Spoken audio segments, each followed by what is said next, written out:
Olá, aqui professora Daniele Reis, professora de Direito Civil há 13 anos, advogada há 20 anos, também coordeno um curso de Direito e hoje estou aqui para falar com você sobre um tema muito especial e importante nas relações com as pessoas, que são os negócios jurídicos, os contratos propriamente, a sua formação, os princípios básicos que envolvem o contrato, os tipos de contrato, enfim.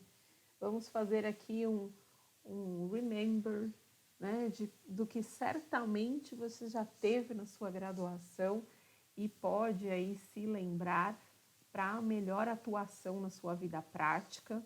Então, a minha intenção aqui é contribuir mais com a sua boa formação e profissionalização. Então, conte comigo e vamos lá.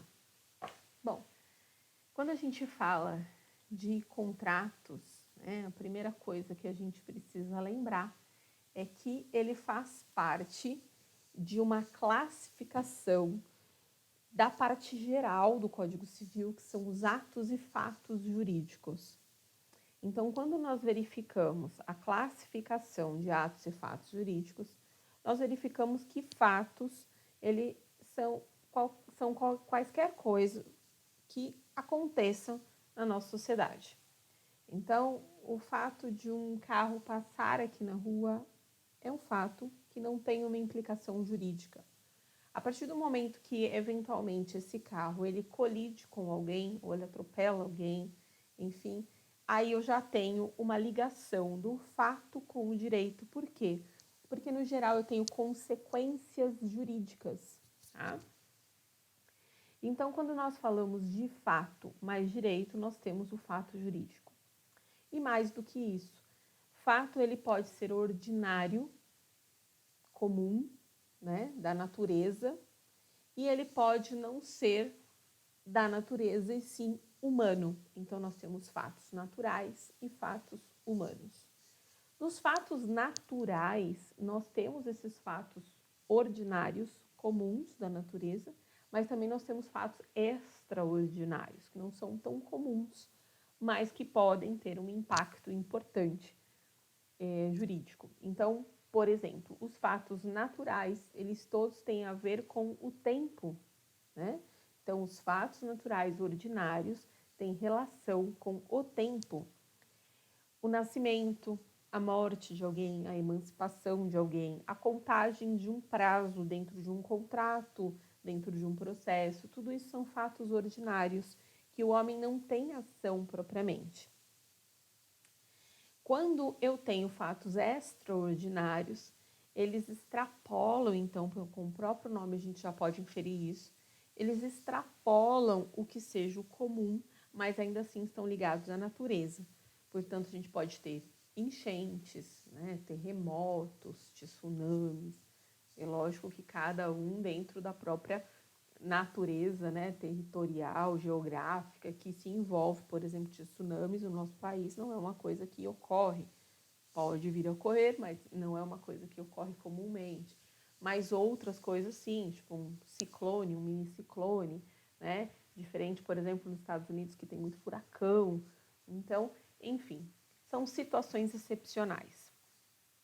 Quando nós tivemos a infeliz pandemia do Covid-19, nós vivemos justamente uma situação excepcional, né?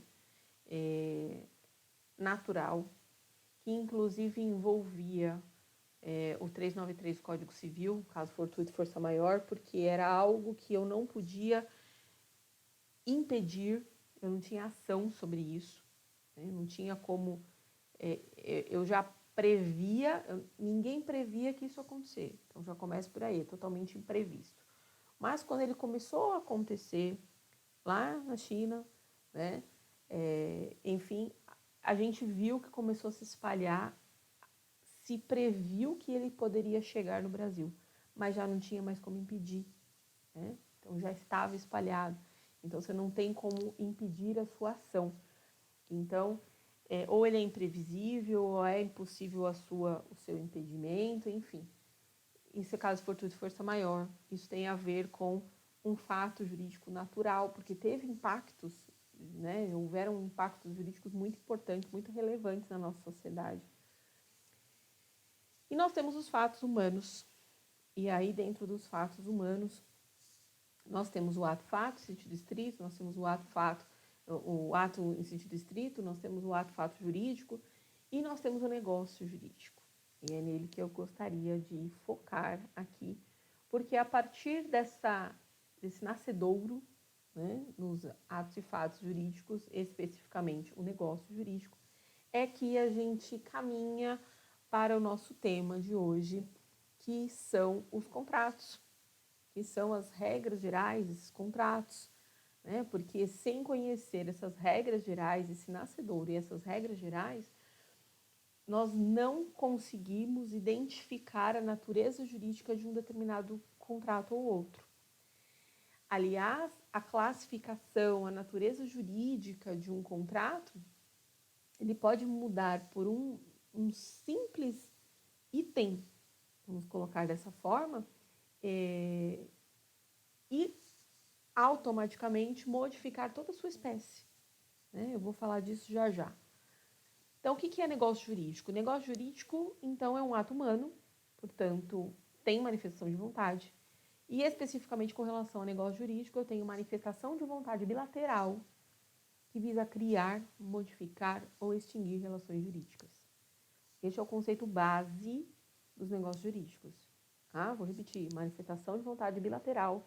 Então, no mínimo, duas pessoas manifestando o interesse de contratarem, de negociarem, tá?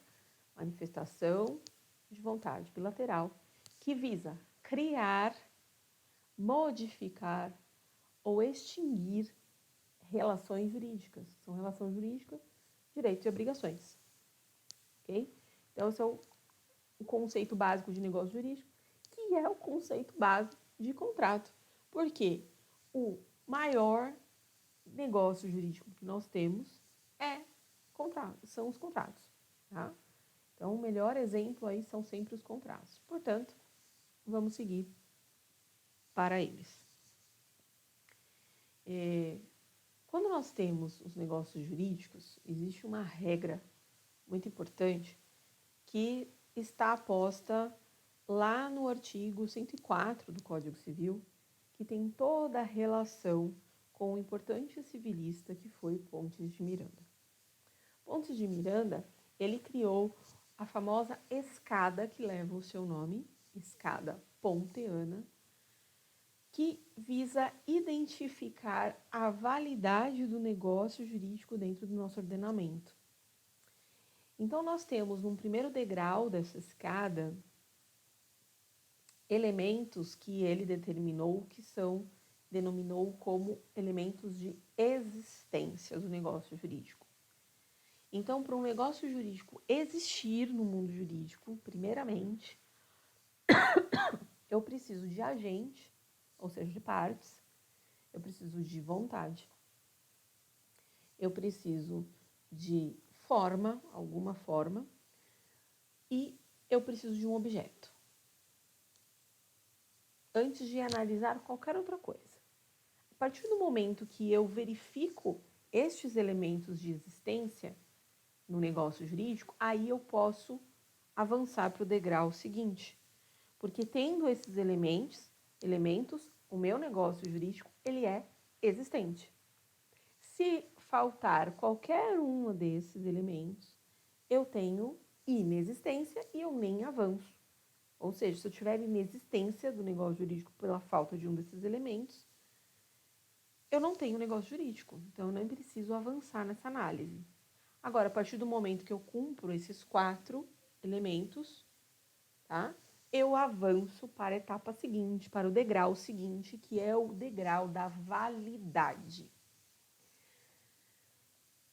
Talvez seja o degrau mais importante, né? O degrau da validade. Porque se eu não verifico um desses elementos, eu tenho a invalidade do negócio jurídico. E invalidade do negócio jurídico está ligada à nulidade do negócio jurídico, um tema extremamente importante. Inclusive, já destaco aqui que nós temos nulidade do negócio jurídico de forma relativa e absoluta. Então, as nulidades, elas são ou relativas ou absolutas.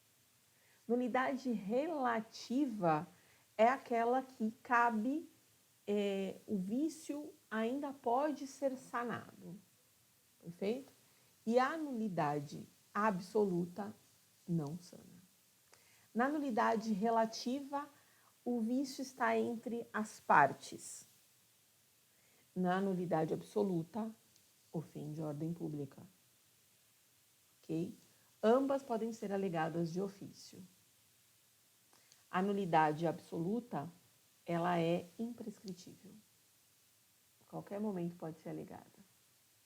A nulidade relativa, ela tem prazo para isso. Perfeito? Por exemplo, se nós estivermos falando de vícios do negócio jurídico, de vícios de consentimento, artigo 179 do Código Civil, 178 e 179 do Código Civil, nos fala em 4 anos. Perfeito? Então tá. E o que é subir este degrau da validade? Significa que eu vou pegar aqueles elementos de existência do negócio jurídico e eu irei classificá-los, ou melhor, qualificá-los. Eu vou qualificar aquele agente como um agente capaz. Não pode ser qualquer agente. Se eu tiver um agente com 15 anos de idade, não é capaz, a menos que ele venha, né, representado pelo seu representante legal, né, pai, tutor, enfim. Agente capaz, o objeto, não é qualquer objeto, é um objeto lícito, possível, determinado ou determinável. O que é essa licitude? Não pode ser proibido pela lei. Eu não posso ter um negócio jurídico que envolva um objeto que é proibido pela lei. Eu não posso ter um contrato de venda de drogas. Um contrato para matar alguém. Para traficar. Não posso. São objetos que são ilegais, que são ilícitos. Então, o meu objeto tem que ser lícito. Já começa daí. O meu objeto precisa ser também determinado ou determinável. Em algum momento do futuro ele vai ser determinado, mas não tudo. Então, o que determina um objeto? O gênero, e do gênero decorre a qualidade, que é a espécie, né? E a quantidade. Então, eu posso ter, por exemplo, bananas, é um gênero, qualidade, banana nanica, e quantidade, 1/2. Tem o meu objeto determinado. Agora, se ele for determinável, as regras dos direitos e obrigações diz que essa indeterminação ela está ligada desculpe, à qualidade. Então, eu tenho bananas, 1/2, e o tipo de banana eu vou determinar no momento futuro, que é chamado, inclusive, de momento de concentração. O momento da escolha é o momento de concentração, tá? Isso são regras lá das obrigações de dar coisa incerta, ok? Perfeito.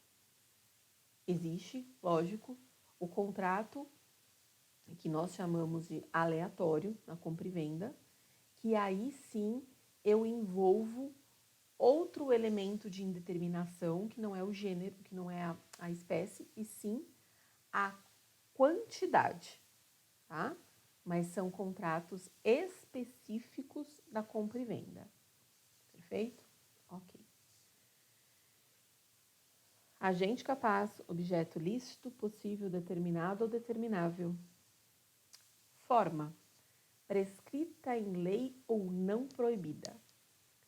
Forma prescrita em lei para o contrato são todos aqueles que estão ou no nosso Código Civil ou nas leis especiais. Por exemplo, o contrato de locação de imóveis, tá? Lei 8245 de 91. Ok? Então, qualquer contrato que esteja previsto no Código Civil, contrato de doação, de compra e venda, de permuta, construção de renda, de comodato, de mútuo, N contratos que nós temos, ou em legislações esparsas. Ou então que não seja proibido. Surgiu um negócio jurídico absolutamente novo na sociedade. Como foi há anos atrás, quando surgiu a internet, nos 80, 90, e precisava-se de um contrato de hospedagem de site. Não existia. Não tinha.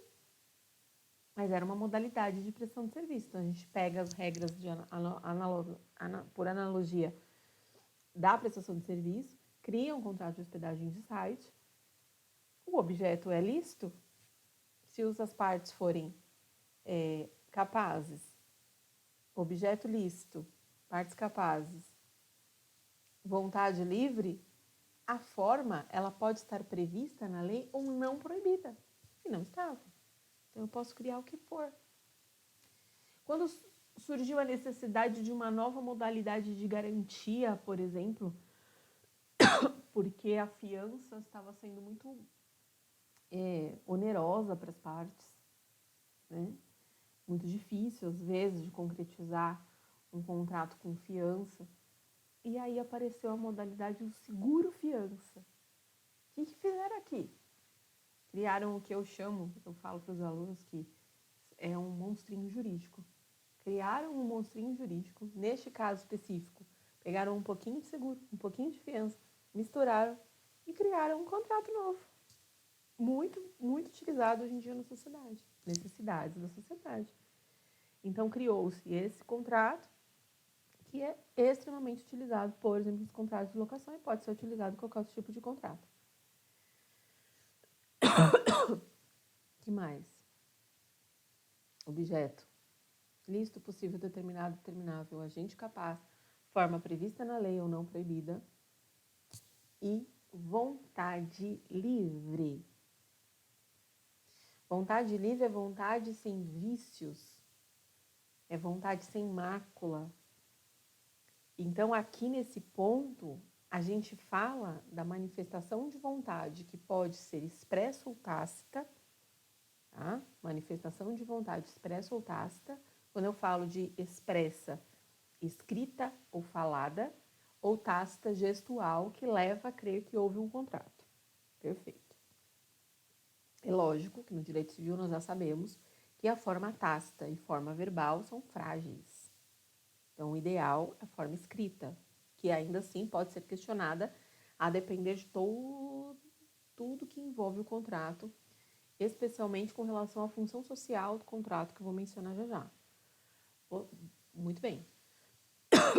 Mas aqui nesse ponto, eu preciso ainda lembrar dos vícios de consentimento. Porque minha vontade ela é livre quando ela não tem erro, dolo, coação, lesão, estado de perigo, fraude contra credores e simulação. São os vícios que não podem existir na minha vontade. Se existir, o negócio está inválido. Os dois primeiros degraus dessa escada pontiana, o degrau de existência e o degrau de validade, eles são elementos essenciais no negócio jurídico. Essenciais no negócio jurídico. Eu não avanço, eu não caminho nestes degraus se eu não tiver esses elementos essenciais. Porque aí eu terei ou inexistência ou invalidade do negócio jurídico. Agora, o terceiro degrau, ele é um degrau acidental. Ele pode existir ou não no negócio jurídico. Embora, geralmente, a gente utilize sim. Porque ele diz respeito à eficácia. A partir de qual momento que o negócio jurídico ele passa a ter força? Ele passa a ser eficaz. É do momento da sua formação até algum elemento subordinante futuro? Ou é do momento da sua formação que eu crio as relações, mas ele só passa a ter força lá no futuro, nesse elemento subordinante? O que eu quero dizer? Esse elemento futuro subordinante desse contrato, ele está suspenso ou ele já tem força e lá no futuro eu ponho fim. E aí eu chamo de resolutivo.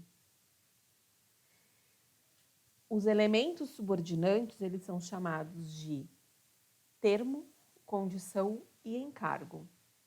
O encargo é algum elemento subordinante ligado aos contratos gratuitos. E eu já acesso esse bem. Então, ligados à doação, ligados a testamento. Já os demais, condição e termo, são elementos futuros. Um é certo, outro é incerto. O termo é certo. Então, o termo é tudo que está ligado a prazos, a datas ou ao único fato certo na nossa vida, que é a morte. E condição é qualquer outro evento. Então, assim, se você passar na faculdade, eu vendo meu imóvel para você. Se você finalizar a faculdade, é um evento futuro, incerto. Não sei se vai ou não. Não, mas minha faculdade está certa. São 2 anos, acabou, pronto. Mas você não sabe o que vai acontecer. Não sabe se você vai desistir, se vai ter alguma adversidade, se vai ter algum impedimento, seja por parte da faculdade ou pela sua parte. Não sabe. Então, é um elemento subordinante futuro incerto. Quando você se casar, eu empresto a minha casa para você. Também é futuro, é incerto. Não, mas já tem data, certo? Mas pode acontecer N coisas. E não ocorrer o casamento. Como aconteceu com a pandemia. Muitos casamentos suspensos durante a pandemia. Muitos, inclusive, ficaram suspensos e depois não se consolidaram. Olha só, né? Então, elemento futuro incerto, condição. Elemento futuro certo, termo. Te empresto minha casa no Natal. Ou até o Natal. Vamos usar esse exemplo. Até o Natal significa que a força já começou do momento da contratação e ela vai até o Natal. Então, esse elemento subordinante é resolutivo. Ele põe fim ao meu contrato quando ele chegar. Agora, se eu falar, eu te empresto a partir do Natal ou no Natal, ele está suspenso e ele inicia lá. Então, ele está suspenso. Elemento subordinante, suspensivo. Isso pode acontecer tanto com o termo quanto com a condição. Tá? Diferente do encargo, em que a pessoa já acessa o bem. E eu posso depois revogar se a cláusula de implementação não for cumprida pela outra parte. Ok? Então, vimos a escada pontiana, que é essencial para a formação desses negócios jurídicos. A formação desses contratos. Então, quando nós falamos de contratos, eu preciso, como elemento essencial, observar essa formação, essa validade. Outro ponto importante, a sua interpretação e sua execução. A teoria geral dos contratos, ela é um ramo do direito civil que estuda os princípios e fundamentos comuns a todos os contratos.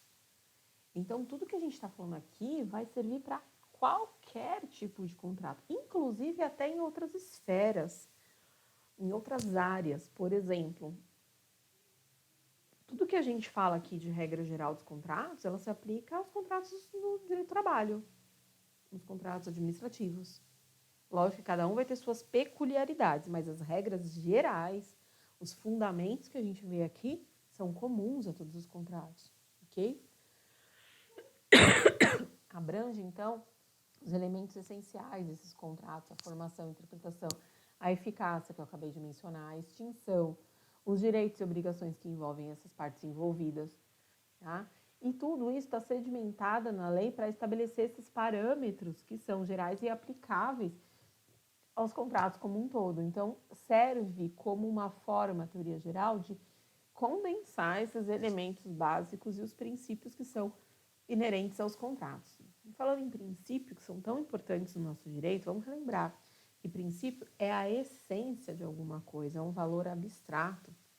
É aquele onde que é uma norma e que impõe aí os deveres de conduta aos cidadãos.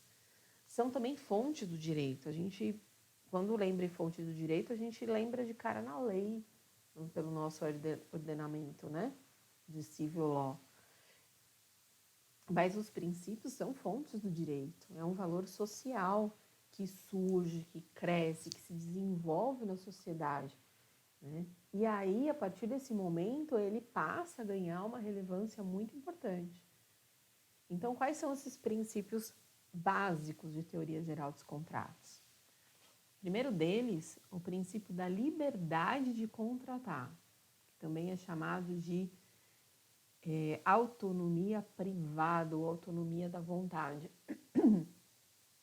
Ele tem esse princípio várias formas de ser traduzido, né, de várias nomenclaturas, e ele pode se subdividir em 3 subprincípios. Tá?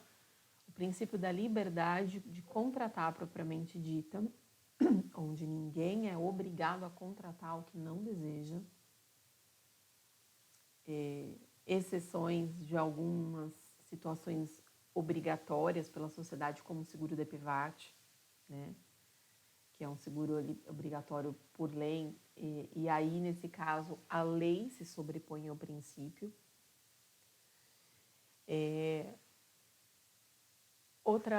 Outro subprincípio é determinar a contraparte, determinar com quem contratar. Então, as pessoas elas são livres para contratar com quem quiser.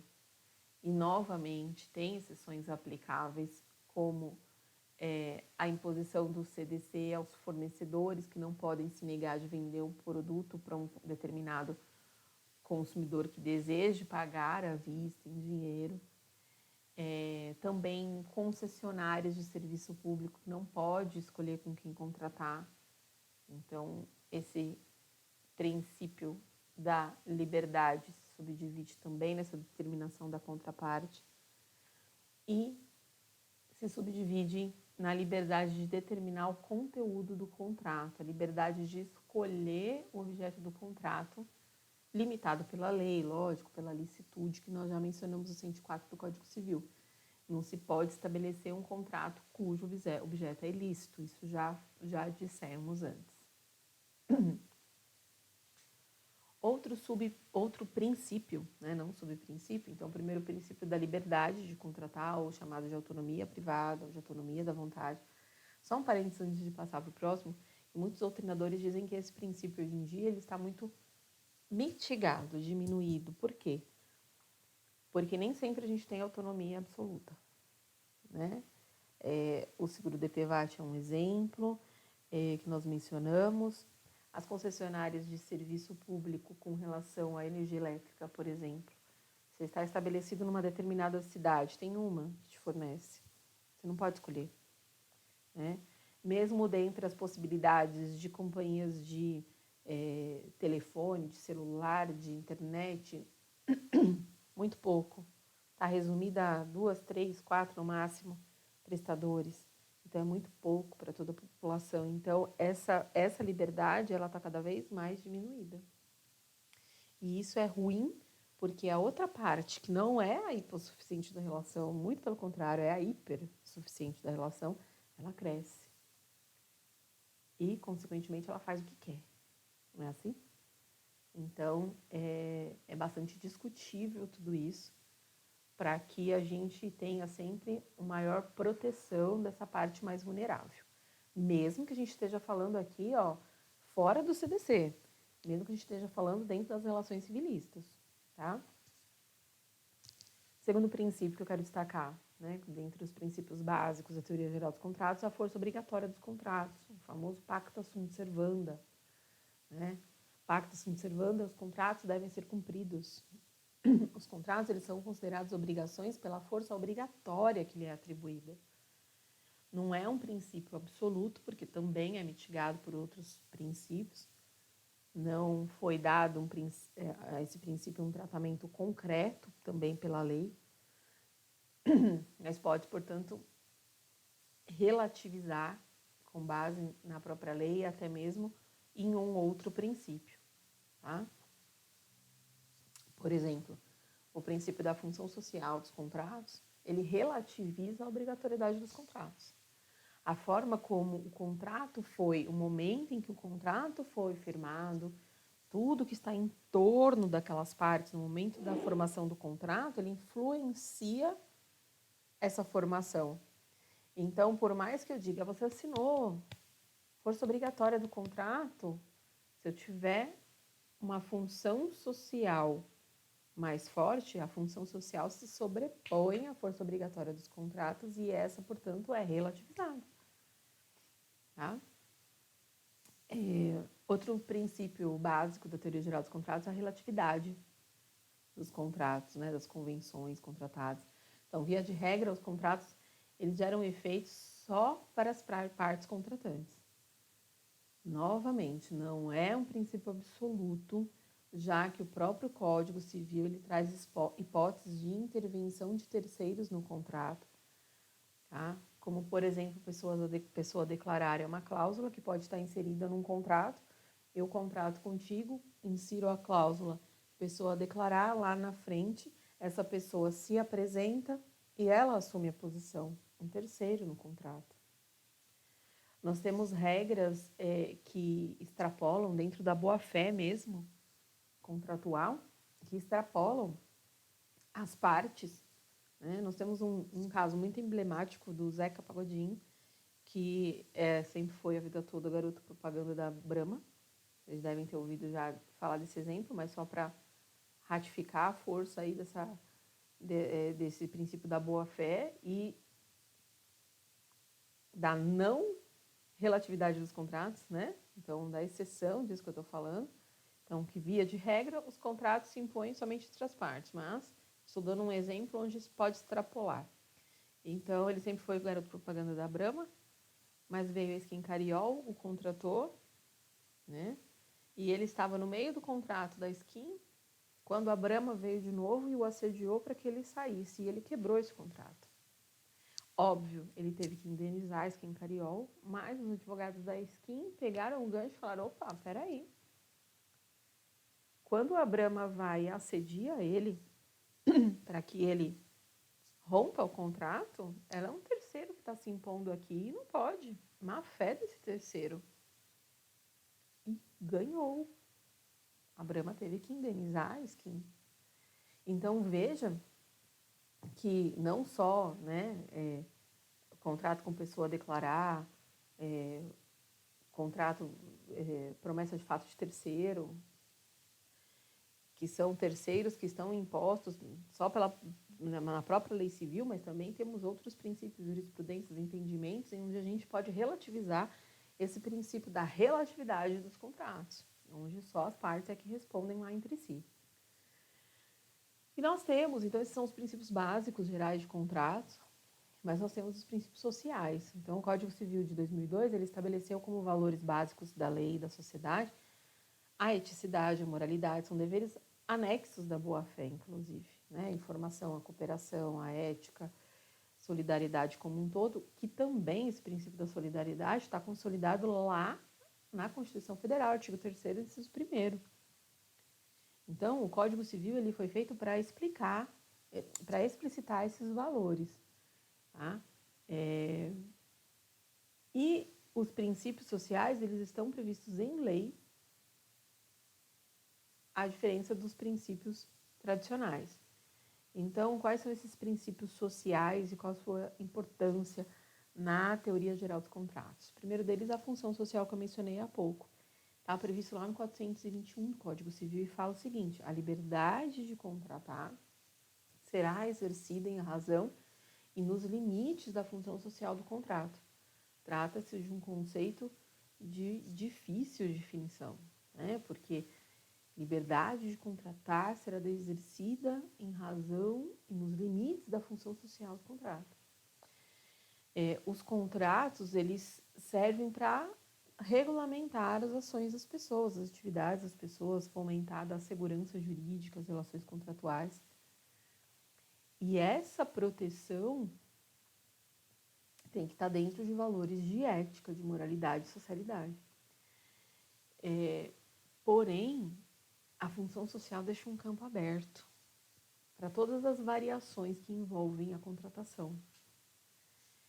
Não tem um conceito pré-estabelecido para isso pelo fato de que a sociedade ela altera a compreensão do que é exercer um contrato a respeito da sua função social. O que é importante é assimilar que a liberdade de contratar não é absoluta.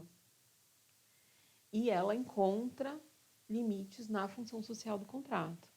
Tá? Então, todo o entorno. Isso tem a ver com o próximo princípio também, que é o equilíbrio contratual. É importante ressaltar que o desequilíbrio contratual ele é aceito no nosso ordenamento jurídico. Tá?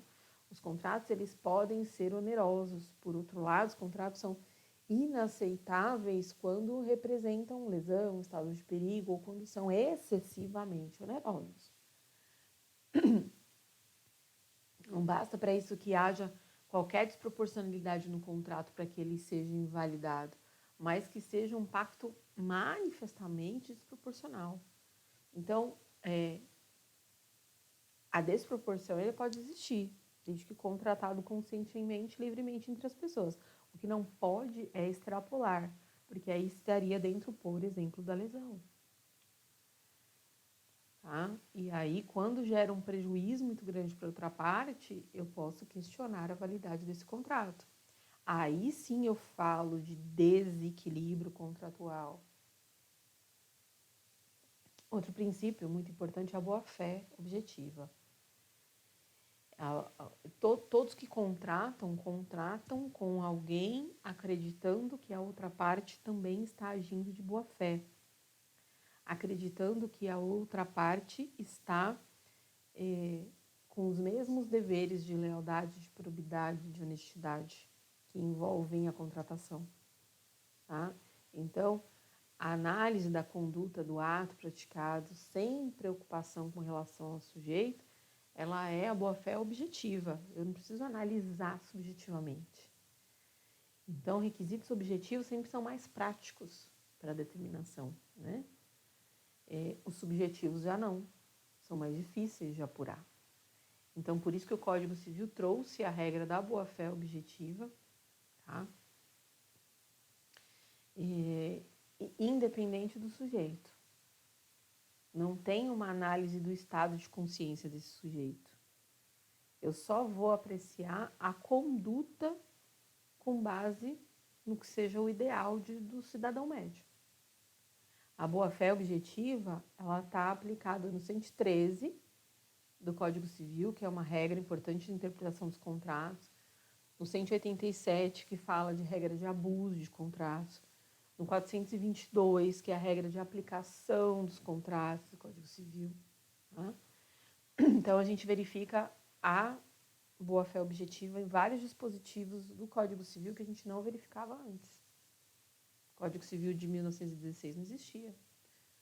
Do 422, de 2002, existe. No 422, no 113, no 187, a gente verifica a boa-fé objetiva.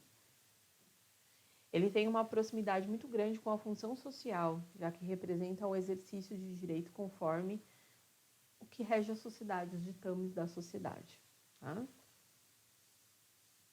Bom, vimos então os princípios, vimos a formação desses contratos, né, quanto ao seu objeto, quanto às formalidades. Temos ainda na formação desses contratos alguns requisitos, sim, subjetivos, que dizem respeito à existência de duas pessoas ou mais, a capacidade dessas partes, a legitimidade dessas partes para contratar, a manifestação válida e desimpedida dessas partes. E aí a gente tem, quando a gente fala dessa formação, duas teorias na formação dos contratos. A teoria da vontade, que considera a manifestação interna das vontades das partes como essencial, e a teoria da declaração, que se concentra na manifestação externa, sem considerar esse subjetivismo, né? Essa consciência de cada um. Tanto que quando nós classificamos os contratos, nós temos classificações como, bom, a se iniciar. Nós temos a classificação dos contratos como bilaterais ou plurilaterais ou unilaterais, né? Que tem tudo a ver com a onerosidade ou a gratuidade desse contrato. Quando o contrato ele é oneroso, ele sempre vai ser bilateral ou plurilateral. Por quê? Porque eu tenho duas partes ou mais manifestando a vontade, sempre nós teremos duas partes ou mais manifestando a vontade, mas essas partes se oneram entre si. Onerosidade recíproca. Sinalagma, lembram do contrato sinalagmático? É justamente isso. A sinalagma é a reciprocidade entre as partes. Eu pago e o outro me entrega o bem. Onde está o meu ônus? Onde está a minha onerosidade? Em pagar. E da outra parte, em entregar o bem. Nós duas vamos ter um decréscimo de patrimônio? Sim, porque eu pago, o outro entrega. Mas automaticamente eu tenho um acréscimo, porque eu recebi o bem e ela recebeu o dinheiro. Né? Então, esse é o básico tradicional da compra e venda. Contrato de compra e venda, um dos maiores contratos da nossa sociedade, ele é sinalagmático. Reciprocidade das obrigações. Perfeito? Já o contrato gratuito, eu tenho manifestação da outra parte em aceitar ou não esse contrato, mas não tem onerosidade. Exemplo, doação pura. Exemplo, comodato. Né? Então, não tem onerosidade. Quando tiver, então, contrato oneroso, bilateral ou plurilateral. Quando for gratuito, é chamado de unilateral, porque só uma das partes é que se onera. Perfeito? Embora a manifestação de vontade, pelo próprio conceito do negócio jurídico e do contrato, tenha sempre que ser bilateral, no mínimo de duas partes, tá? O que mais? O contrato ele pode ser acessório ou principal. Principal, ele por si só basta. O exemplo básico tradicional da locação. Contrato de locação, locador-locatário, locatário vai pagar o preço do aluguel, o locador vai ceder o seu imóvel para uso. Olha aí a onerosidade. Olha a sinalagma. Perfeito, esse contrato por si só basta. Só que na prática a gente vê que muitos locatários não pagam, né? Usam e não pagam. E aí fica frágil esse contrato para o locador, que está dispondo do seu bem, muitas vezes vive dessa renda e não recebe, não tem previsão de receber. Além de ficar sem o seu patrimônio, esse patrimônio está sendo depreciado, porque está usando, está gastando. Né? E às vezes ele fica sem o recebimento e ainda com a casa, por exemplo, depreciada. Perfeito. O que se criou? Formas de garantia desse contrato. Então, uma das formas mais tradicionais de garantia de contrato de locação sempre foi a fiança. A fiança, que é uma garantia fidejussória, uma garantia pessoal dada por uma pessoa chamada fiador. Ele garante o pagamento, tá? Independente de indicar bens ou não. O que o locador e o locatário precisam ver é se ele tem bens suficientes para o pagamento eventual, ou seja, para garantir eventualmente esse contrato se for necessário. Então, a fiança ela é acessória. Eu só chamo o fiador se o locatário não cumprir. Eu posso ter 30 meses de contrato, que é o tradicional, e nunca o locatário deixou de pagar. Ele pode ter atrasado um mês ou outro, mas não precisou acionar o fiador, ele foi, pagou juros, pagou correção, tudo. Nunca o fiador foi acionado. Agora eu já tenho contratos onde se impõe a aplicabilidade desse contrato acessório da fiança. Se eu tiver um problema na fiança, por exemplo, algum vício na fiança, sei lá, agentes não capazes, vamos falar uma coisa simples, o que é muito comum é a falta da vênia conjugal aqui, mas vamos dizer que as partes não capazes, vício na fiança, eu vou prejudicar o principal? Não. O princípio da gravidade, da gravitacional, da gravidade, da gravitação, como queiram chamar, jurídica. Tá? No princípio da gravitação jurídica, esse contrato está aqui, ó, suspenso. A fiança, não foi o que eu falei? Eu posso, de repente, acionar ele ou não. Se eu precisar, eu aciono. Se eu não precisar, eu não aciono. Agora, Esse princípio também diz respeito ao seguinte: o acessório acompanha o principal, o oposto não. Se eu tiver um problema, então, na minha fiança, eu extingo a fiança, eu invalido a fiança, mas o meu principal continua válido. O oposto não. Se eu tiver um problema no principal, eu já prejudico o acessório, ok? Por que eu estou falando um pouquinho dessa classificação dos contratos? Porque tem tudo a ver com interpretação também. Por exemplo, o que acabamos de falar das duas teorias aqui de formação dos contratos, teoria da vontade e teoria da declaração, tem a ver com o contrato ser real ou ser consensual.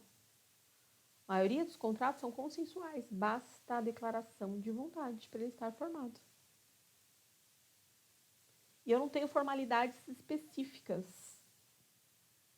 A maioria dos contratos. Alguns eu tenho, por exemplo, doação, eu tenho formalidade, eu tenho solenidade. Seguro, eu preciso de apólice, e tem que ser escrito, portanto, não posso ser tácito. Mas a maioria dos contratos não. Basta o consenso. Está formado. Então, tem tudo a ver com a formação dos contratos, com a interpretação dos contratos. Já os contratos reais, por exemplo, compra e venda de bem imóvel, basta a entrega, basta a tradição. Esses são os contratos reais, ok? Mas ainda assim, pelo princípio da boa-fé, eu posso dizer que lá atrás, na formação, se ele for descumprido, eu já tenho efeitos jurídicos.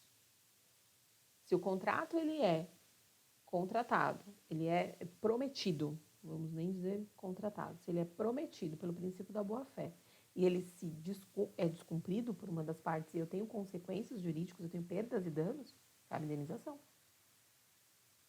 Ah, mas era um contrato real, precisava entregar.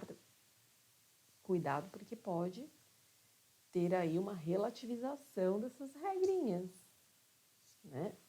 Nós temos teorias de diversas formas. Bom, quando eu falo de interpretação dos contratos,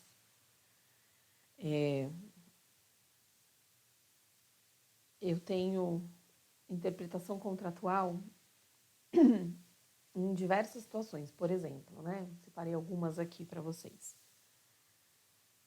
O que está ali escrito, ele não é suficiente para impedir eventual divergência entre as partes. Tanto que, por exemplo, para os contratos de adesão, a gente tem uma regrinha de que o contrato se interpreta favoravelmente ao aderente, né? Quando eu não consigo aplicar o contrato diretamente a fatos enfrentados pelas partes, quando existe uma lacuna sobre um fato que não foi previsto nas cláusulas, quando há um desequilíbrio superveniente entre as cláusulas, né, ou seja, posterior à sua formação, e aí acaba causando onerosidade excessiva para uma das partes, quando há divergência entre o que foi contratado e o que está sendo praticado, né? E aí a gente tem duas correntes que tratam sobre essa interpretação. A interpretação subjetiva, que vai buscar a vontade real das partes, que eu já falei que tudo que é subjetivo é mais difícil, porque aí é a consciência da pessoa que você tem que ir atrás.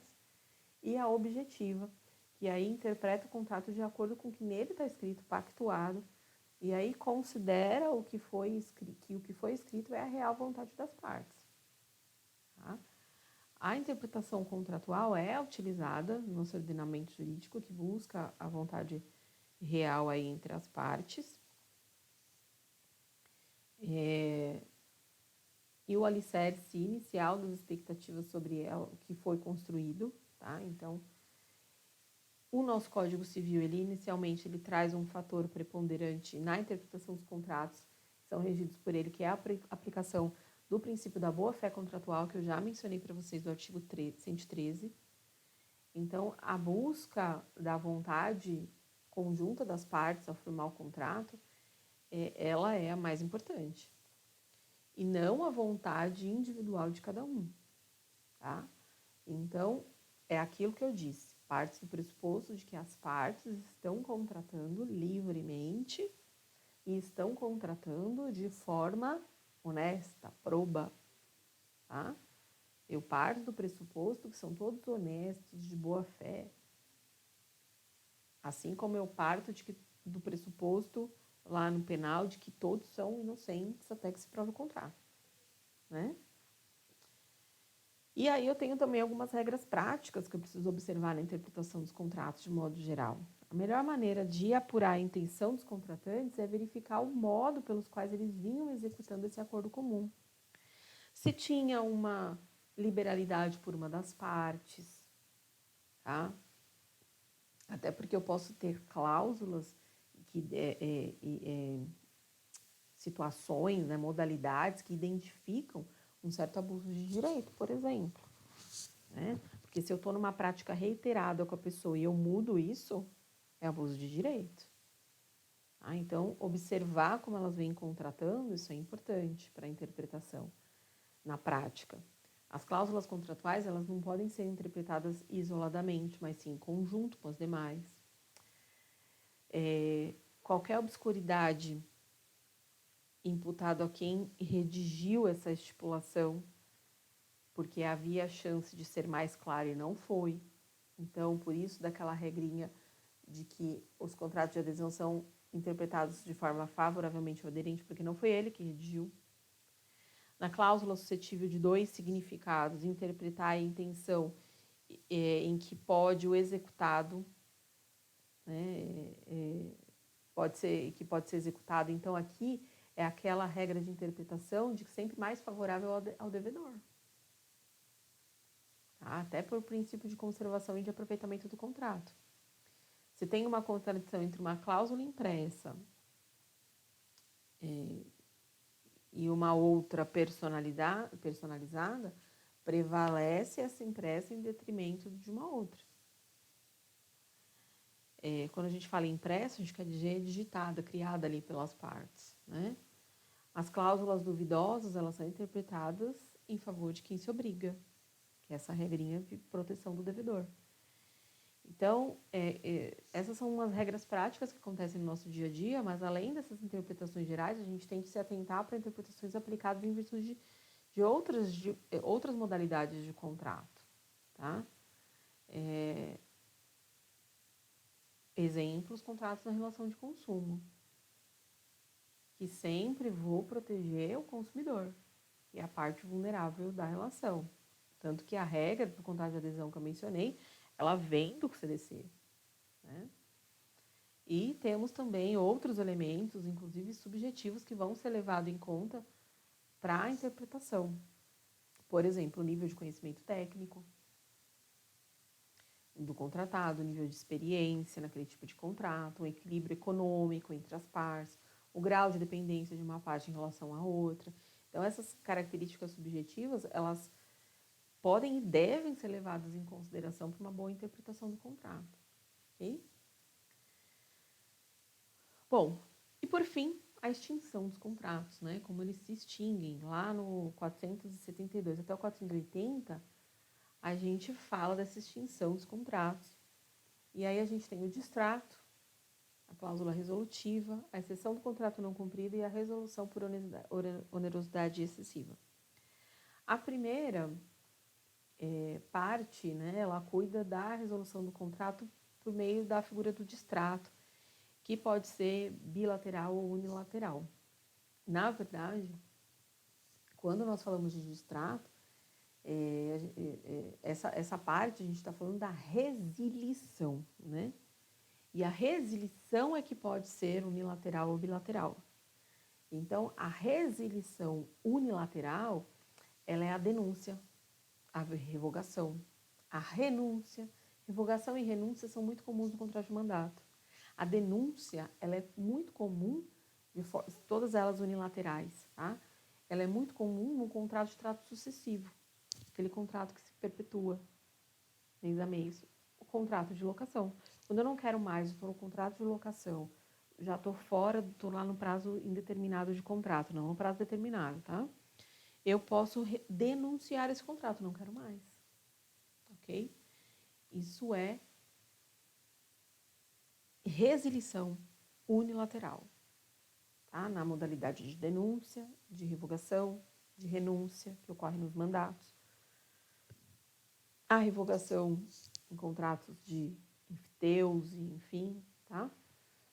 E a revogação, não, desculpa, o resgate. E o distrato, sim, o distrato é bilateral.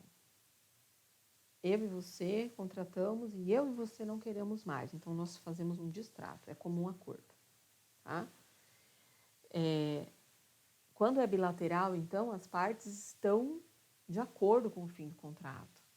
Ambas consentem com o término e antecipação da relação contratual justamente por entender que é a solução melhor para atender o interesse de ambos. Já na forma unilateral, não, tá? A outra forma aqui é a forma da cláusula resolutiva. Eu insiro essa cláusula no contrato e quando ocorrer o fator subordinado desta cláusula, né, por exemplo, deixou de fazer 2 pagamentos e rescinde o contrato. Ocorreu isso, se resolve, extingue. Outra forma, a exceção do contrato não cumprido, que é a exceptio non ad implect contratos, exceção do contrato não cumprido, essa é a expressão em latim, é quando eu tenho que pagar e outra parte tem que me entregar alguma coisa. Vamos supor, eu tenho que pagar pela compra do imóvel, ela tem que me entregar as chaves. Ela não me entregou as chaves. Eu executo ela. Eu executo e ela alega exceção do contrato não cumprido para, inclusive, extinguir o contrato e justificar o não cumprimento da parte dela. Por quê? Porque eu não cumpri. Então, ela vai falar assim, eu não cumpri com a minha parte porque ela não cumpriu com a dela. E isso pode extinguir o contrato. Ok? Então, exceptio non ad implect contrato. E a resolução por onerosidade excessiva, que, lógico, precisa ter aquele desequilíbrio importante, tá? Para que as partes, que essa alegação, né, de extinção das partes, ela seja levada em consideração, ok? Enfim, são as regras gerais aí dos contratos, né? Lembrando que outra forma de extinção de contratos é o seu cumprimento efetivo. Então, se eu contratei ele de forma instantânea, que é o pagamento, entre aspas, à vista, naquele momento, ou se eu contratei de forma de trato sucessivo, que são as prestações que vão vencendo parceladamente, ou se eu tratei de forma diferida, que é o pagamento numa só vez, mas lá no futuro. Se eu cumpro isso, também extingue o contrato. Outra forma é que se esse contrato, por exemplo, ele é personalíssimo. Então, você contratou a mim, os meus serviços pelas minhas qualidades intelectuais, profissionais, técnicas, artísticas, o que quer que seja, e eu faleço, extingue o contrato. Então, existem cláusulas aí, gerais dos contratos que nós vimos e também situações muito específicas da forma de contratação. Perfeito? Então, isso era por hoje. Eu espero ter te ajudado muito, porque os contratos, eles movimentam a sociedade, são a riqueza, trazem essa riqueza para a sociedade. E, a partir daí, dessas regras gerais, você pode entender muito melhor os contratos específicos que estão no Código Civil, leis esparsas, ou até em outros ramos do direito, como eu mencionei.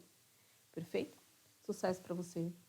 Se precisar de qualquer coisa, de mentoria, consultoria, conte comigo, me procure nas redes sociais, @profadanielereis no Instagram ou @datavenia.club, que são 2 perfis meus, e nos falamos.